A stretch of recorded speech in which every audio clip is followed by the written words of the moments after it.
Part 5. Why Your Inner Child Still Feels Unsafe. Welcome back to the Inner Child series. If you've been following this journey from the beginning, thank you for being here.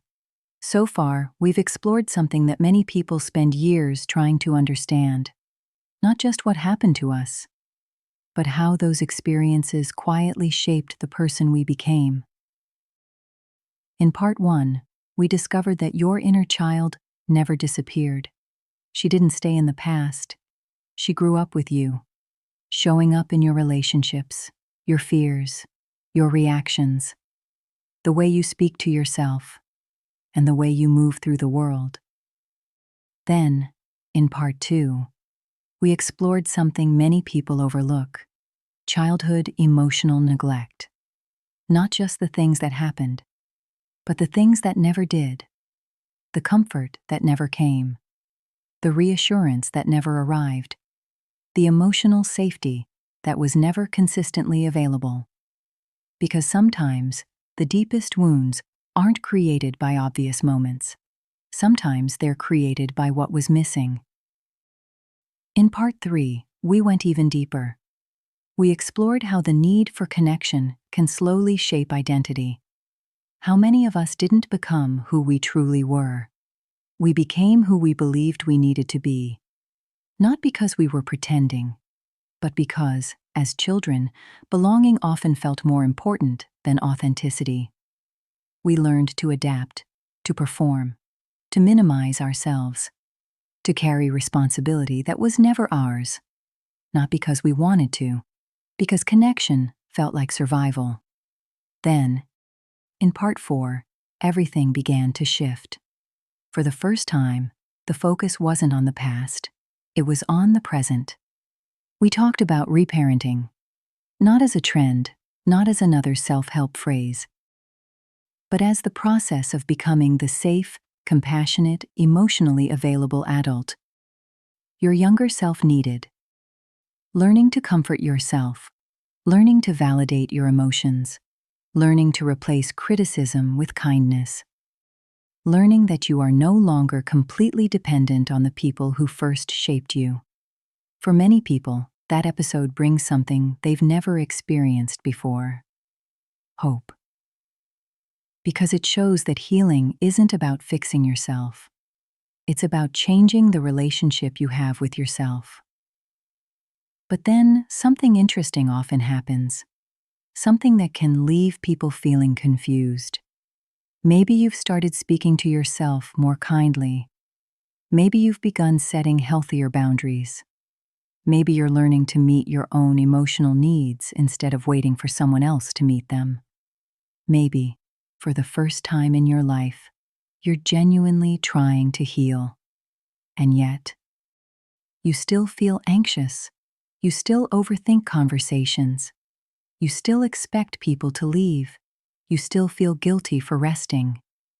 You still feel uncomfortable when someone treats you well. You still feel like you're waiting for something to go wrong. So naturally, a question begins to appear. If I'm healing, why do I still feel unsafe? It's one of the most common questions people ask after they begin doing the work. And it's also one of the questions that causes the most discouragement. Because many people quietly assume that if they're still feeling triggered, if they're still anxious, if they're still struggling, then perhaps they aren't healing at all. But that isn't what those experiences necessarily mean. In fact, they often mean something very different. Because healing isn't just about changing your thoughts. It isn't just about understanding your childhood. And it isn't just about treating yourself with more compassion. Healing also involves teaching your nervous system something it may have never consistently experienced before: safety. Not safety as an idea, safety as an experience. Because here's something many people never realize. Your nervous system doesn't respond to what you know. It responds to what it has learned to expect. And if your body spent years expecting unpredictability, criticism, rejection, conflict, or emotional abandonment. It doesn't immediately stop expecting those things simply because your circumstances have changed. Your mind may understand that today is different. Your body may not believe it yet. That's not failure. That's not weakness. And it certainly doesn't mean you're healing incorrectly. It means your nervous system is still trying to protect you using information it learned a very long time ago. So today, we're going to slow this process down. We're going to explore why your inner child can still feel unsafe, even while you're healing. We'll look at how the nervous system learns safety, why peace can sometimes feel more uncomfortable than chaos, why healthy relationships can feel unfamiliar, and why healing isn't about eliminating every trigger. It's about helping your body slowly discover that life doesn't have to be lived in survival anymore. Because understanding this changes everything. It changes how you see your progress. It changes how you respond to yourself. And perhaps most importantly, it changes the question. Instead of asking, "Why am I still like this?" you begin asking, "What is my nervous system still trying to protect me from?" And that question is where healing begins to deepen. Let's explore why. Section 1. Safety was never just about your environment. When we hear the word safety, most of us immediately think about our surroundings. A safe home, a safe neighborhood, a safe relationship, a safe place to sleep. And all of those things matter. Physical safety is important. Our brains are designed to notice danger, to protect us from harm, to help us survive.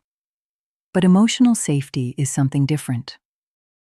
Emotional safety isn't simply about whether someone hurts you. It's about whether your nervous system learns that your emotions, your needs, and your existence are consistently accepted. For some children, home was physically safe. There was food on the table, a roof over their head, clothes to wear, perhaps holidays, birthdays, family photographs. From the outside, everything looked completely normal. Yet emotionally, home felt unpredictable. Maybe you never knew what mood your parent would be in when they walked through the door. Some evenings they were warm and affectionate. Other evenings they were distant, critical, withdrawn, irritable. The rules seemed to change depending on the day. What made them smile yesterday annoyed them today. You learned to scan the room before speaking, to listen to footsteps, to notice facial expressions, to predict tone of voice, not because you were overly sensitive, because your nervous system was collecting information, trying to answer one question. Am I safe right now? For other children, safety depended on performance. Everything felt calm when you achieved, when you behaved, when you stayed quiet, when you helped, when you didn't create problems. But if you expressed anger, needed comfort, disagreed, or simply had a difficult day, connection suddenly felt uncertain. Again, your nervous system wasn't learning whether the house was safe.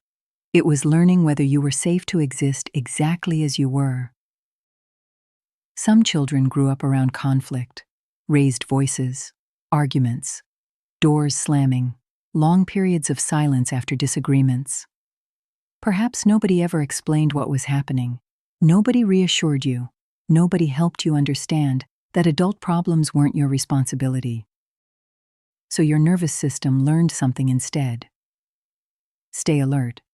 Watch carefully. Something could change at any moment. Other children experienced emotional neglect. There wasn't shouting. There wasn't obvious abuse. There simply wasn't emotional connection. Nobody asked how you were feeling. Nobody helped you understand difficult emotions. Nobody taught you that sadness could be shared, that fear could be soothed, that mistakes didn't make you unlovable. And because children naturally make sense of their environment, they often reach a painful conclusion.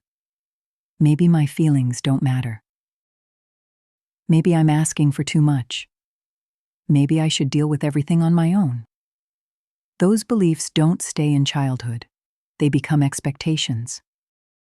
Not because you choose them, Because your nervous system has been practicing them for years.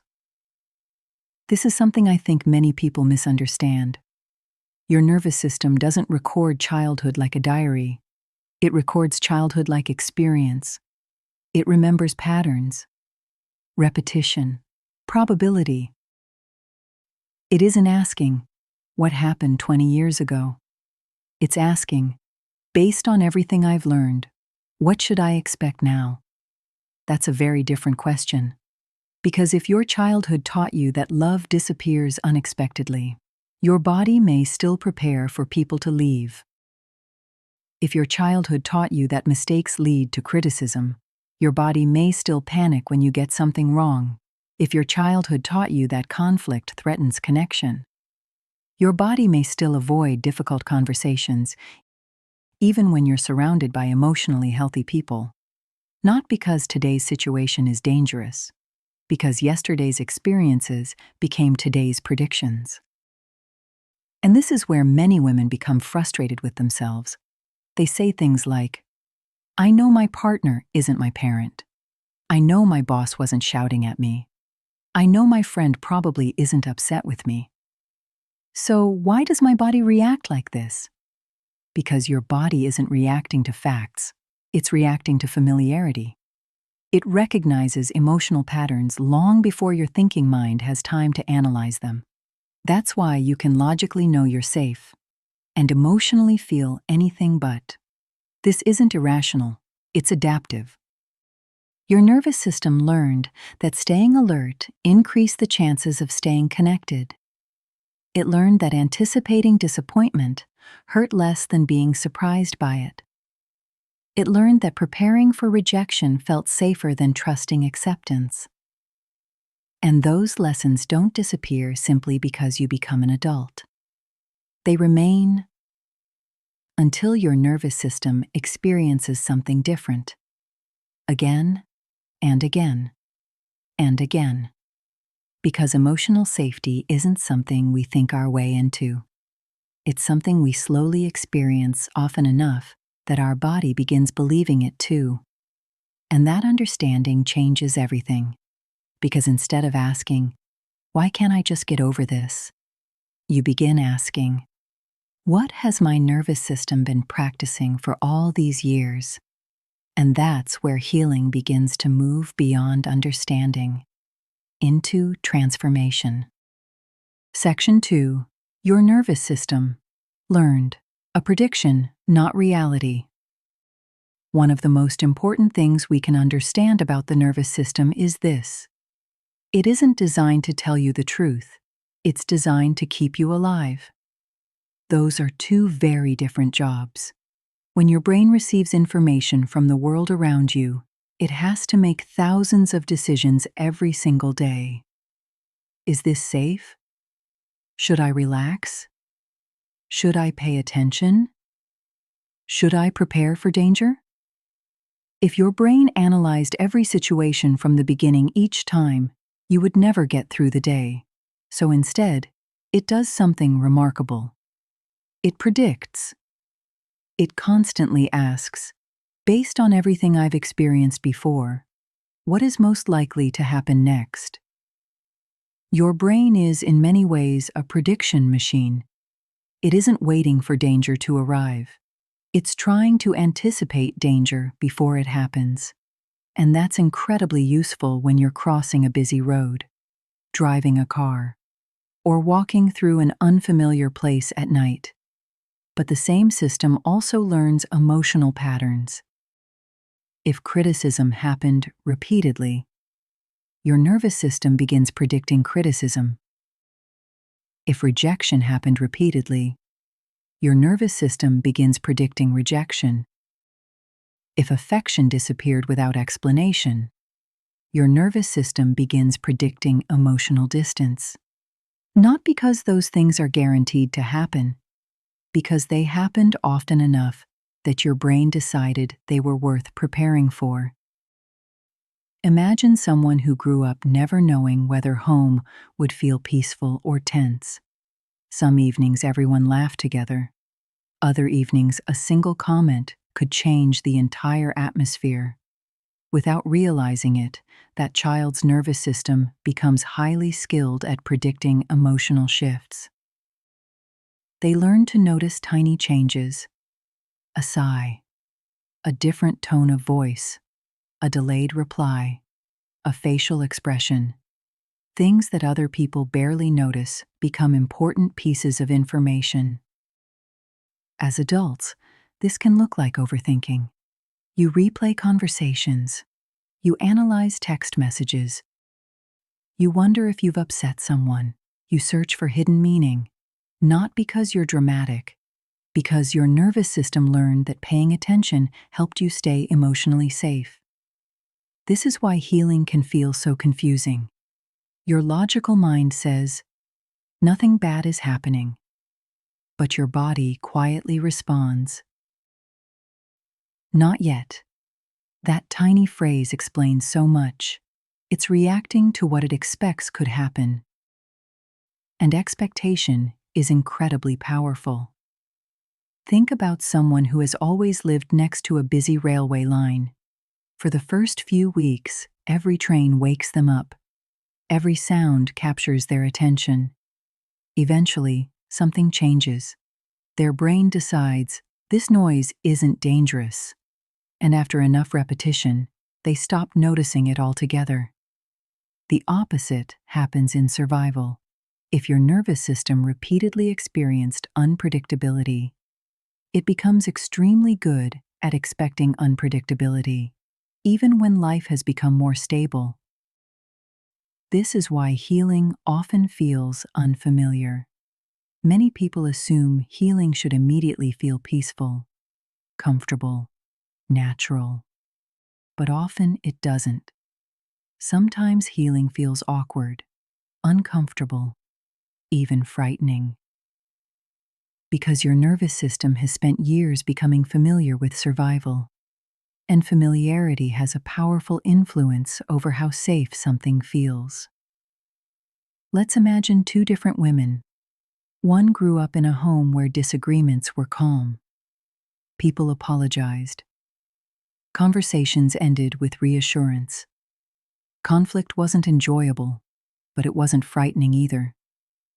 The second woman grew up believing conflict meant rejection, silence, withdrawal, punishment. Now both women enter healthy adult relationships. The first experiences disagreement and thinks, we'll work this out.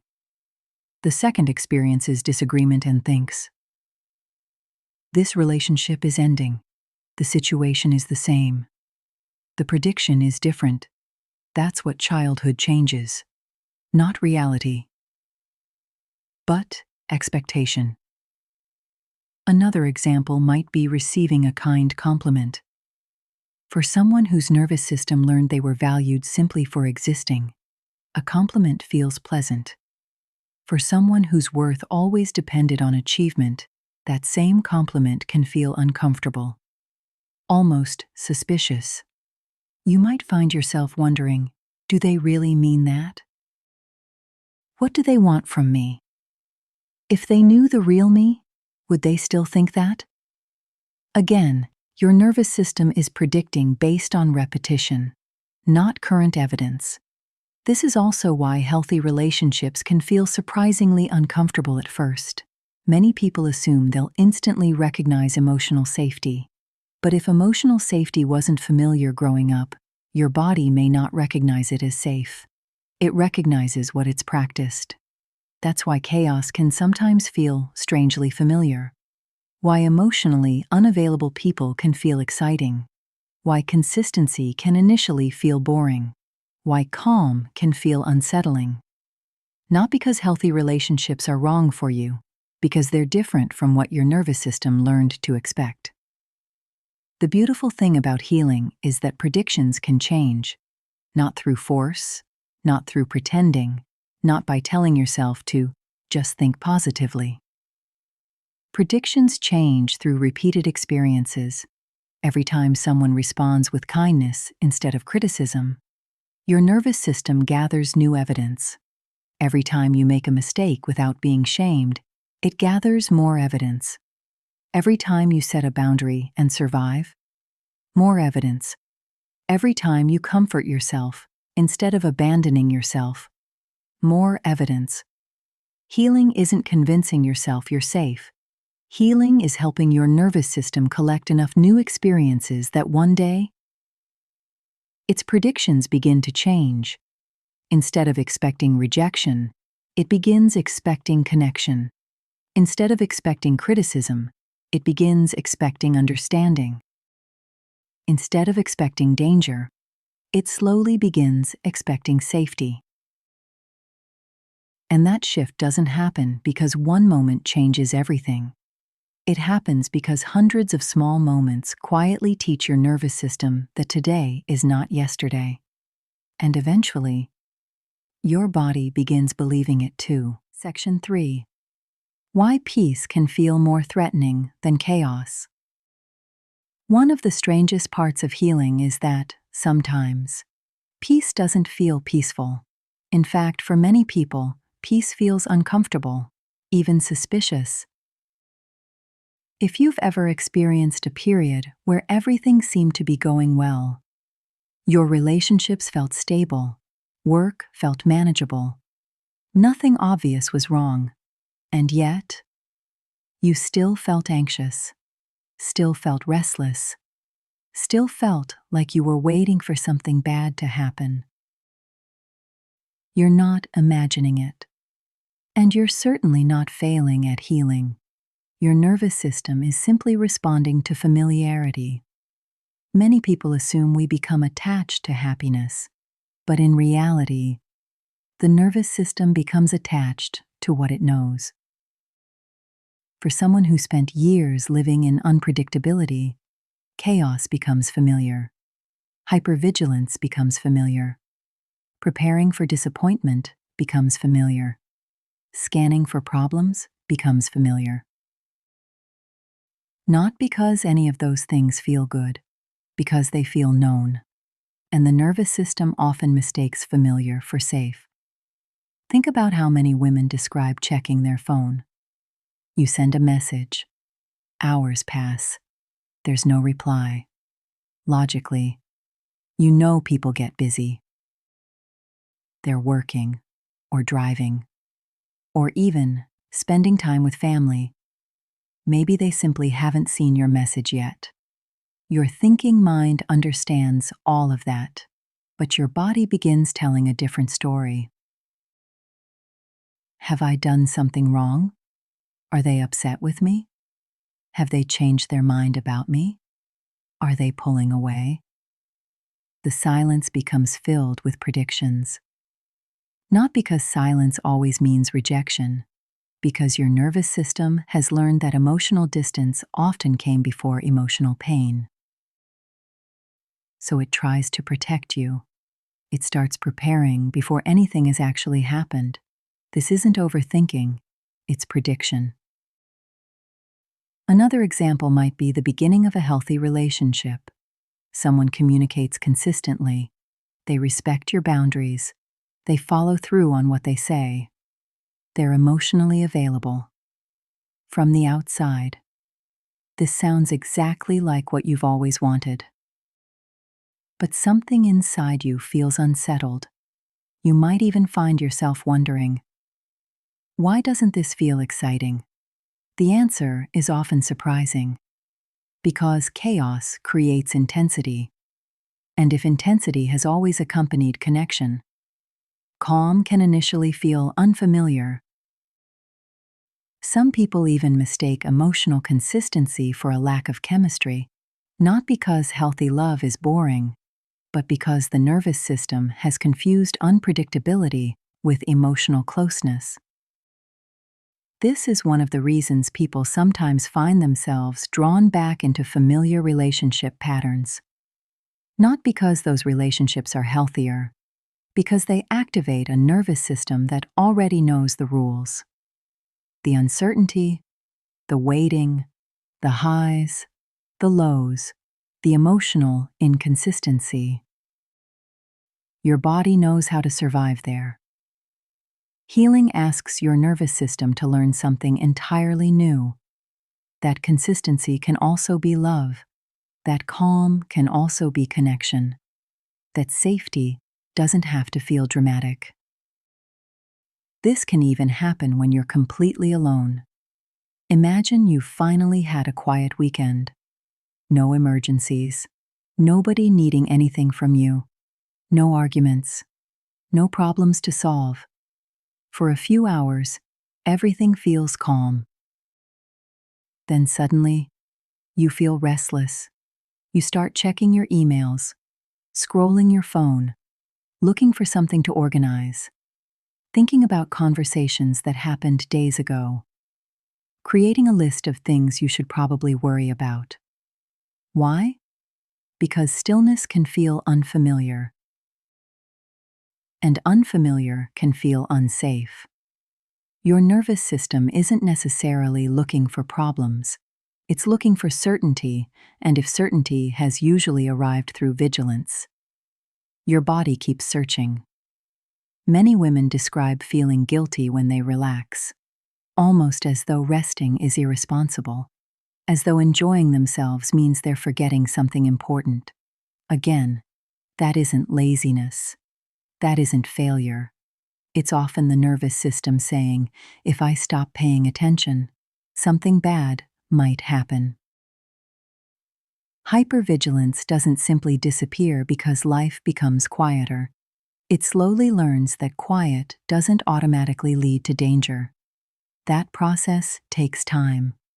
And perhaps one of the most difficult parts is this. Sometimes people unintentionally create problems because peace feels unfamiliar. Not consciously, not deliberately, but because tension has become normal. If everything feels calm, the mind starts searching. Did I upset someone? Have I forgotten something? Maybe I should prepare just in case. The body struggles to settle because it has spent years believing that staying alert was the safest option. This is especially common after childhood emotional neglect. When no one consistently helped regulate your emotions, you learned to regulate through vigilance. You watched, you anticipated, you stayed prepared. Because preparation felt safer than surprise. The beautiful thing is this. None of these patterns are permanent. They are learned, and what is learned can also be relearned. Not quickly, not perfectly, but gradually. One calm conversation at a time. One safe relationship at a time. One evening where nothing goes wrong. And your body slowly begins discovering that peace doesn't have to be followed by pain. That quiet doesn't have to be interrupted by chaos. That safety doesn't have to disappear without warning. Eventually, your nervous system begins doing something it may never have done before. It starts relaxing, not because it's given up, but because it's finally beginning to believe that calm is no longer something to fear. And that is one of the most profound moments in healing. Section 4. Reparenting doesn't erase survival overnight. If you listen to part 4 of this series, you'll remember we talked about reparenting, not as pretending the past didn't happen, not as trying to become perfect, but as learning to become the emotionally safe adult your younger self needed. For many women, that idea feels incredibly freeing. Because for the first time, healing doesn't feel like fixing. It feels like caring. But it's also at this point that many people become discouraged. Because they begin practicing self-compassion, they begin speaking more kindly to themselves, they begin setting boundaries, learning to rest, learning to say no, learning to notice their emotions instead of ignoring them. And yet, they still feel triggered. They still panic. They still overthink. They still have days where they feel exactly the same. So naturally, the thought appears. Maybe this isn't working. Maybe I'm doing it wrong. Maybe I'm just too damaged to heal. If you've ever had those thoughts, I want you to know something. Those thoughts don't mean healing has stopped. They don't mean you've failed. And they certainly don't mean reparenting isn't working. They simply mean something that every nervous system experiences. Learning takes time. Think about how children learn. A child doesn't learn trust because one adult hugs them. A child learns trust because someone keeps showing up. Day after day, week after week, year after year. The nervous system isn't transformed by one moment. It's transformed by repetition. And that same principle applies in adulthood. When you begin reparenting yourself, you're introducing your nervous system to experiences it may never have received consistently before. Patience, compassion, emotional safety, gentleness, understanding, protection. Those experiences feel unfamiliar, and unfamiliar experiences don't immediately replace years of conditioning. Imagine someone who has spoken one language their entire life. If they decide to learn another language tomorrow, they don't suddenly stop thinking in the first one. Their brain naturally returns to what's familiar. Not because they aren't learning, because the old pathway has been strengthened through years of repetition. Eventually, the new language becomes easier, not because the old one disappeared, because the new one became stronger. Healing works in much the same way. For years, your nervous system practiced survival. It practiced scanning, predicting, preparing, people-pleasing or avoiding, overthinking, self-criticism. Those pathways became well-traveled. Now you're asking your nervous system to practice something completely different. Self-compassion, self-trust, boundaries, rest, emotional regulation. Of course, those pathways feel less familiar. You've only just begun walking them. Sometimes people expect reparenting to feel dramatic, like a breakthrough, a life-changing moment, and those moments can happen. But more often, healing is surprisingly ordinary. It's choosing not to criticize yourself after making a mistake. It's noticing you're overwhelmed before reaching breaking point. It's taking a break without convincing yourself you've been lazy. It's allowing yourself to cry instead of apologizing for your emotions. It's recognizing you need rest and actually resting. Those moments don't usually feel extraordinary, but they are. Because every one of them teaches your nervous system something it didn't know before. I can make a mistake and still be safe. I can disappoint someone and still be worthy. I can have needs and still deserve love. I can rest without losing my value. Those messages may sound simple, but for someone who spent years believing the opposite, they're revolutionary. And this is why consistency matters more than intensity. Many people search for one breakthrough that changes everything. One conversation, one course, one book, one therapy session, one emotional release.